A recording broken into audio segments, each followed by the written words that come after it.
Ayo. Kita boleh. Barulah saya dapat semangat sikit, insyaAllah Nah, okey. Saya semangat tadi, sampai je saya dengar Haji Anwar, dia berucap, dia baca, dah lah dengan duduk je kan. Dia baca 50 perkara. Saya dah kata macam menteri pula dalam Dewan Negeri sebenarnya. Ya. Bagi satu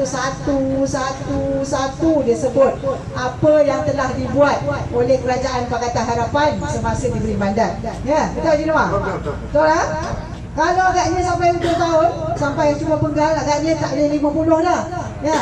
Dengan Haji cakap tu kita orang semua dah balik dah pun. Sebabnya banyak sangat yang dibuat oleh Kerajaan Pakatan Harapan pada ketika itu kan. Tetapi apa pun, saya sebenarnya merasakan bahawa insya-Allah saya nak bagi tahu apa yang diberikan tanggungjawab kepada saya ni bukanlah tanggungjawab ataupun amanah yang kecil. Ya, amanah yang begitu besar yang pernah saya tolak sebelum ini. Ya, saya masih ingat pada tahun 2 kali saya tolak sebenarnya. Saya tahu bahawa tanggungjawab ni besar. Ya, menjadi seorang ahli Dewan Negeri mungkinlah tak seberat ahli parlimen. Ya, dahlah kita ni perempuan. Ya.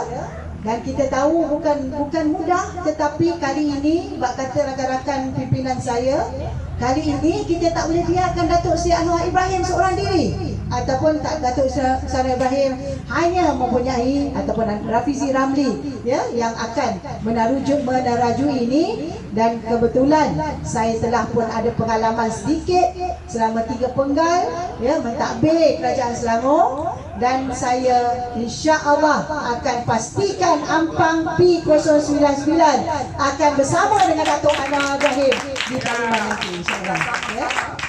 Orang cakap dengan saya, betul ke kita akan kembalikan semula kepada Pakatan Harapan? Saya kata insya-Allah ya. Kenapa? Sebab kita yakin rakyat Malaysia sekarang ini bukanlah rakyat Malaysia yang dulu-dulu ya, yang susah nak dapat maklumat, yang hanya kalau siapa wakil rakyat turun bagi 100, 200 cium tangan, yang itu je kita nampak. Betul tak? Sekarang ini dunia dah bertambah luas ya. Sekarang ini kita nampak keberobokan pimpinan-pimpinan yang telah pun diberi mandat. Ya, kita lihat bagaimana usaha-usaha mereka nak kembali memerintah bukan sebab nak jaga rakyat. Mereka nak kembali memerintah sebab nak selamatkan mereka dipenjarakan. Nak selamatkan mereka, kroni-kroni mereka untuk tidak dapat bisnes-bisnes lagi.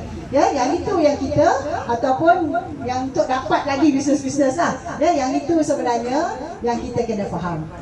Saya nak sebut, mungkin ramai yang tahu bagaimana kita jaga Kerajaan Negeri Selangor.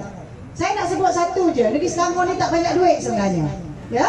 Kenapa saya nak kata tak banyak duit? Sebab pendapatan kita hanya 2.2 bilion. Banding dengan pendapatan negara, ya, 372 bilion. Kita 2 bilion saja. Tetapi orang heran macam mana Selangor ni boleh bagi bagi insurans percuma, tiap-tiap bulan orang miskin dapat RM300. Kita boleh buat jelajah ihsan bagi ayam RM10, telur RM10. Kita boleh bagi kesihatan percuma, kita boleh bagi rumah rakyat, kita boleh buat perumahan-perumahan yang selesa untuk rakyat. Kenapa kita boleh buat macam ni? Kerana kita jaga duit rakyat. Ya, saya ingat lagi bila mak saya kata kerja wakil rakyat ni apa, Oji? Dah bocor rahsia nama saya sebenarnya, glamour saya Oji. Ya. Dia tanya apa buat wakil rakyat ni? Apa buat ni? Dia kata, mak, kerja saya duit yang ada dalam tabung rakyat tu macam mana kita nak belanjakan. Oh, mak kata banyak ke sikit? Saya kata, mak, 2 bilion. 2 bilion tu banyak mana? Kan? Lepas tu kau dah kira ke 2 bilion tu banyak mana? Ya Allah, kalau saya kira kan dia 10 tahun pun tak habis, saya kata kan. Tapi maksud mak saya tu, dia kata 10 sen pun duit rakyat. Kira betul-betul. Jadi apa yang kita buat untuk Selangor bukan sebab duit kita banyak. Saya nak bagi tahu, tahun ini saja penduduk negeri Selangor 7 juta orang. Seronok kalau jadi Exco Polis. Exco Polis penduduk dia tak sampai pun juta. Ya, kerja Exco dia ramai juga. Banyak itu juga dengan Exco Selangor. Ya, kita 7 juta nak jaga. Tu tak masuk pendatang asing lagi. Tak masuk mereka yang masuk ke Selangor untuk melihat-lihat atau berziarah anak, untuk tengok saudara dan sebagainya. Kan? Sebab tu kalau kita bincang pasal Selangor ini, kita kena bagi tahu semua, kita dah mentadbir 3 penggal, kita yakin Putrajaya kita boleh takbir jauh lagi baik, insya-Allah. Saya yakin sangat-sangat. Tetapi pada 2018, masa ketika itu kawan saya jadi susu politik beliau. Ya, Rozia, you kena masuk parlimen. Ya, saya kata Kak Wan tak perlu, sebab saya yakin Kak Wan akan menang, insya-Allah. Ya, Kak Wan nanti menang jadi Kepala Perdana Menteri. Tetapi Kak Wan, kita perlu tim untuk bantu buat program-program di bawah Jabatan Perdana Menteri. Ya, jadi banyak benda yang kita boleh usahakan. Saya nak sebut, kalau kita menang, kerja kita banyak. Ya, kerja kita banyak bukannya macam kerja orang Barisan Nasional ke, PN ke. Dia nak dengar dia menang sebab dia nak projek yang banyak. Kita menang sebab kita tahu kerja tu banyak dan kita nak sumbangkan tenaga kita, nak sumbangkan kemahiran kita, nak sumbangkan kita punya buah fikiran untuk balik kembali semula membantu rakyat. Itu penting, kan? Sebab itu saya kata kawan, tak apalah jalan dulu. Nah, tapi kali ini saya rasa bersalah untuk menolak tawaran daripada Datuk Seri Anwar Ibrahim untuk menjadi calon P099 ataupun di mana pun dia nak suruh saya tanding. Pada itu saya terima. Sebab apa? Saya kata sudah sampai masa nikmat yang kita dapat di Selangor ini bukan hanya untuk Selangor. Kita kena pastikan ya, orang di Perak, orang di Sabah, orang di Sarawak, di Perlis, di Johor mesti ditadbir uruskan oleh pemimpin yang terbaik yang ada di Malaysia ini. Ya? Jadi untuk itu saya harap kita semua kenalah sama-sama ya, bersatu hati. Ya, ada orang cakap baru ni dengan saya, apa salahnya kita pilih pemimpin yang tak ada langsung kita kenali. Ya, semalam dekat dalam Dewan Muli kan, saya masuk pukul 9.03. Orang ketiga yang masuk. Dia pergi awal sikit semalam, tengok punyalah semangat. Mana dia tak semangat yang update saya ultimate dengan Hans Isaac. Seronok punya pasal terlajak pergi awal. Lepas tu kami dah nak sampai pintu pagar, kebetulan pula dinasihatkan belum buka lagi lah yang berhormat kan. Jadi saya kata, ya tak, ya juga. Kita pun belum nyanyi lagu negara tu. Jom kita patah balik kan. Bila kita patah balik, kita nyanyi negaraku, lagu Selangor, kita pun cukup pukul 9. Bila diumum, kita pun masuk kan. Jadi kita masuk. Wah, saya tengok siapa ni, tengok muka tak kenal, tak pakai lambang kan. Ada muka Melayu, ada Cina, ada India. Ui, meriah betul lambang ni kan. Meriah sungguh lambang ni, saya cakap kan. So kira punya rupanya 9 orang. Kan 9 orang yang nak memberikan nikmat. Saya nak sebut, walaupun 9 hampir-hampir break record, hampir-hampir mengalahkan Batu kan. Batu 10, betul tak? Keadilan apa tu, di Ampang ni ada 9. Saya selalu bertanding juga, tapi paling tinggi saya bertanding 4. Tapi dulu calon-calon yang saya lawan semua lelaki kan. Kali ni perempuan ada, lelaki ada, India ada, Cina juga ada kan, semua juga ada, satu Malaysia kan. Tetapi yang kita tengok, wah, parti-parti yang bertanding ni, saya sampai pergi bersembang dengan mereka. Kecuali kakak besar tu dah, saya tak bersembang. Saya tak boleh tengok orang yang macam tu. Saya tahu dia siapa, saya tak boleh. Hati tu tak boleh pergi lah. Jangan sebut. Hancur kita punya mood malam ni. Tapi apa saya nak sebut? Saya sembang, saya cakap, Mister, kan, why you work in politics? Sebab saya heran, sebab masuk dalam politik ni bukan senang. Kerja banyak, amanah besar. Suami pun tak jumpa, cucu pun tak jumpa, makan pun lari kan. Orang kata senang ke YB jadi yang berhormat, saya kata makan saya jamak, tidur saya kasar. Faham tak? Ini dah berapa hari dah ni, Haji sampai tak boleh bangun dah ni. Ceramah pun duduk kan. Saya okey lagi, steady. Kalau ada 2 ceramah lagi saya boleh pergi lagi, insyaAllah kan. Maksudnya kerja banyak. Saya sembang dengan satu calon sama, tak kira lah BN ke PN, semua saya sembang. Dia tanya, what make you so motivated to involve in politics? Saya kata, so dia katalah dia nak ubah ni lah, nak buat ini lah, nak buat tu. Saya kata, Anda realize tak? Anda faham tak? You tak boleh buat apa-apa kalau anda tidak dalam satu collection yang besar. Anda tak boleh buat apa-apa kalau anda tidak ada gabungan yang mantap. Sebenarnya pengacau. Ya. Jadi saya kata jangan tipu rakyat. You are doing rhetoric things. Anda hanya bercakap tetapi anda tak ada channel. Termasuklah yang saya tak nak sebut tu, kan? Nanti mood lain lagi. Kan? Dia pergi kuat, dia kerja hari ni, kan? Pergi jumpa orang, kan? Tapi saya tak nak sebutlah benda tu, kan? Apa dia buat pun dah tak ada nilai. Sebabnya dia seorang-seorang. Parti dia parti kecil aja. Pengkhianat. Ya? Itu satu hal lah saya tak nak sebut. Nanti besok keluar lagi cerita pasal tu, kan? Hari ni semua cerita pengkhianat. Korang yang sebut aku yang kena. Kan? So sekarang ni dia punya tu yang kecil je dah tak ada. Dia dulu belagak sebab apa dia menteri. Saya sebut Ampang ni sedih. Tempat yang begitu sejahtera dia duduki. Tempat yang paling aman dan paling cantik.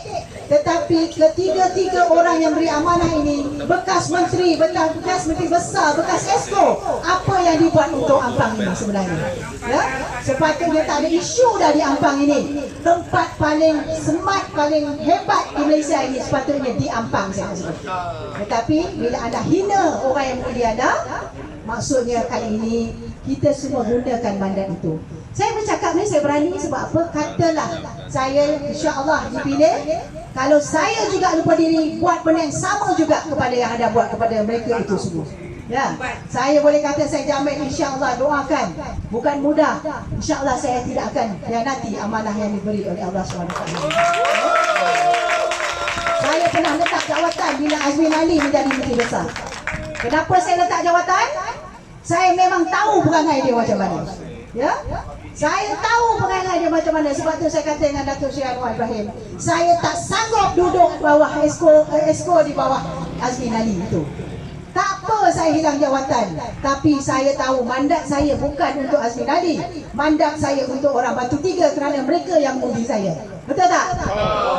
Jadi apa ada pada duit yang kita takut adalah amanah di dunia dan di akhirat itu, insya-Allah, kan? Jadi jangan lupa benda ini yang perlu kita kotakan. Benda ini yang semangat yang kita kena bawa ke Putrajaya. Ya, saya harap kalau saya nak cerita panjang ada profil saya. Nanti nak tanya tag lah saya YB apa, nak tanya-tanyalah insya-Allah. Tapi saya ada sedikit kelebihan. Saya dalam bidang belajar dalam bidang kejuruteraan awam. Sebab itu saya nak bagi tahu, mungkin Suzana pun belum tahu, mungkin ahli-ahli majlis pun belum tahu, tapi saya nak umumkan. Saya jadi penjelas Ampang tak sampai setahun, saya dah selesaikan 3 perkara besar untuk orang Ampang sebenarnya. Nak tahu apa dia? Pertama, bila banjir besar tahun lepas, baru je saya dapat jawatan. Bila banjir lepas, saya tengok di Kampung Melayu Ampang, ya, banjir besar, kita dah betulkan sungai itu. Sungai itu duit federal, kita minta dengan duit federal. Korek sungai ni, jangan ceritalah pasal isu dekat atas tu NKBE ke apa. Kalau sungai dijaga dengan baik, insya-Allah tak banjir. Yang keduanya, semasa saya turun ke rumah-rumah, saya tengok isu banjir, kadang-kadang kita tak boleh elak, hujan lebat dan sebagainya. Saya kata masalah dekat sini bukan masalah apa, infrastruktur longkang orang kampung ni dah bertahun-tahun tak pernah betul, saya kata. Jadi selaku saya Esko Kerajaan Negeri, saya kata dengan LPAJ, buat satu BQ, buat satu kajian semula kampung ini. Jangan risau, duit memang tak banyak, saya kata, tetapi kita boleh sama-sama fikirkan macam mana nak dapat duit. Hari ini saya nak umumkan, kita telah pun dapat 2.6 juta kepada penduduk kampung itu untuk pastikan longkang-longkang ini diperbetul. Yang kedua, orang Ampang, anda kena tahu, anda ada banyak perkara yang perlu kita buat. Pertamanya cerun-cerun yang ada ni. Ampang ni ada bukit kan? Ada bukit, ada sungai, ada macam-macam. Sebab tu saya kata cantik kan? Tetapi kena ingat, zaman dulu BN, ya BN, ingat ya orang BN, siapa yang kat luar tu dengar live tu, ya, dia baik dengan pemaju. Bila dia serah tanah lapang, rupanya yang diserah tu adalah cerun. Yang kita pula tengok haji orang-orang dia lah. Ni ada di majlis ni. Kan? Bukan yang ni lah, yang dulu. Yang ni semua baik-baik. Ya, ini semua baik-baik. Di majlis ni. 3 orang ni depan saya ni. Kan? Dia lulus kan? Dia duduk kat ofis dia lulus. Mana dia nak tahu tanah tu betul-betul tanah lapang? Sebab itu pembangunan di Ampang ni tak ada tanah lapang. Budak-budak nak main dekat mana? Dekat tepi longkang. Adalah 3 segi, ada kecil sini, kecil sana. Bukan salah siapa? Salah pemimpin-pemimpin lepas yang tak ada hati pun kepada rakyat untuk memastikan. Hanya projek-projek yang dia nak sakau sebenarnya. Jadi dengan itu, saya dah dapat peruntukan. Bukan sikit. Kita dah kenal pasti. Saya kata, saya datang ke Ampang, saya nak tengok apa usaha kita untuk memastikan kita tahu semua cerun-cerun dekat Ampang ni dalam keadaan selamat. Nak bagi satu hal, saya kata, tetapi we have a mitigation. Apakah kita ada satu kaedah untuk memastikan cerun-cerun ini kita tahu status dia? Kan? Jadi saya kata dengan Datuk YDP, dengan ahli majlis pula dengan ketua kejuruteraan, tolong tengok berapa yang kita nak kena kemukakan kepada kerajaan negeri. Tahu berapa keseluruhan? Saya kata sebab saya kata tak betul. 61 cerul kalau kita nak jaga, it takes us about 26 million saya sebut. Ya? Jadi akhirnya alhamdulillah kita kerajaan Selangor dah luluskan 17 juta hanya untuk menjaga cerun-cerun. Bukan menjaga, untuk melihat situasi cerun-cerun. 61 cerun ni di Ampang ini. Ini sesuatu yang mesti kita buat. Dan yang ketiga, ya, kita ada satu jalan. Jalan tu saya dah lupa namanya. Daripada Taman Indah ke Taman mana ke? Mewah ke tak silap saya? Taman Cahaya. Saya tak ingat. Tetapi saya ingat awal-awal saya dah punya laras. Saya diminta yang berhormat, tolonglah anak saya nak pergi hospital, nak pergi sekolah, kat situlah nak pergi hospital. Itu jalan apa nama tu? Ya, situlah jalan nak pergi hospital, situlah nak pergi ke sekolah. Ya, kalau nak pergi sekolah pukul 6 pagi saya dah keluar dengan anak-anak saya. Kan? Jadi saya pun tu saya nak sebut ada pengalaman kejuruteraan awam. Saya ingat masa saya sekolah dulu atau universiti dulu, saya kena duduk tepi jalan hampir seminggu. Tengok bagaimana nak suraikan traffic problem ini. Ya, itu pengalaman saya. Saya ada kepakaran itu sikit. Jadi saya kata, okay, you do it. You buat pandangan anda. Macam mana nak uraikan?